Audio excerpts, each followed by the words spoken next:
This week, U.S. Secretary of Transportation Sean Duffy provided an update on the state of the FAA, saying flights could be disrupted across the United States and blamed the Biden administration for what is being called a crisis at Newark Airport. CBS travel editor Peter Greenberg joins me now. And Peter, what do you make of the past few days in particular? Well, in order to discuss the past few days, let's talk about the past few decades. What's going on at Newark has been going on for 40 years at air traffic control centers around the country. It's just really come to light in Newark in recent days. And the problem that they're trying to fix is such a systemic problem that what he's announced, what the Secretary of Transportation has announced, really can't get done in any less than 4 years based on what they've announced. They need new radios, they need new towers, they need new training, they need new staffing. They need new equipment across the board.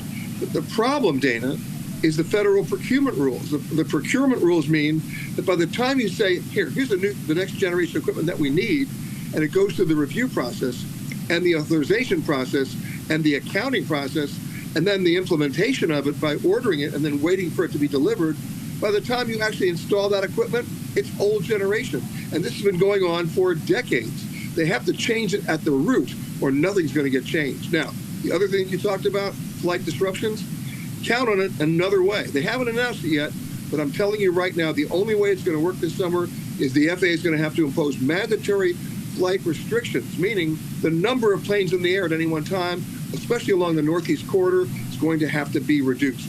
And they've done that before, and it's worked.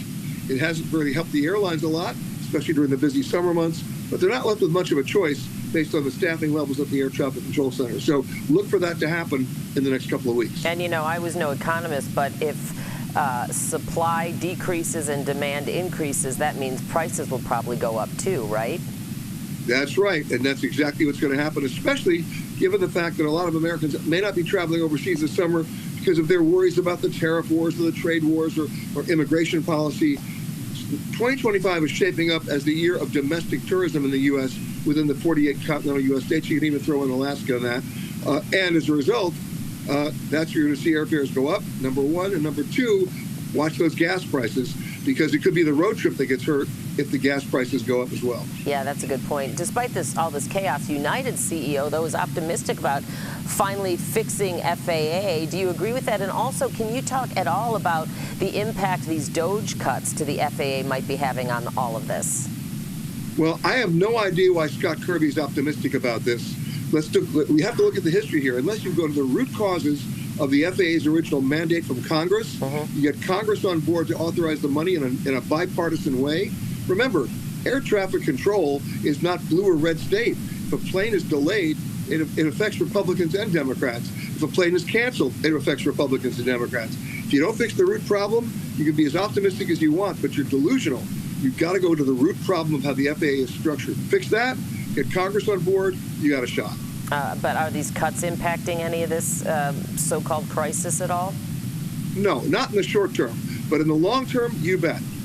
Right now, the cuts that they did were more administrative in nature, but that didn't stop them from cutting other crucial areas in other federal agencies. Let's hope they don't go too deep now, because right now the FAA cannot afford any of those cuts. Gotcha. All right, and you know, I got to ask every week before you go, where are you and what are you doing there? I'll try to pronounce it correctly. I'm in Barcelona. I'm in Spain. I see you, the Castilian way. I don't know if I said that right, of pronouncing the city. All right. Peter, as always, thanks so much. CBS travel editor Peter Greenberg for joining me. We'll talk to you next week.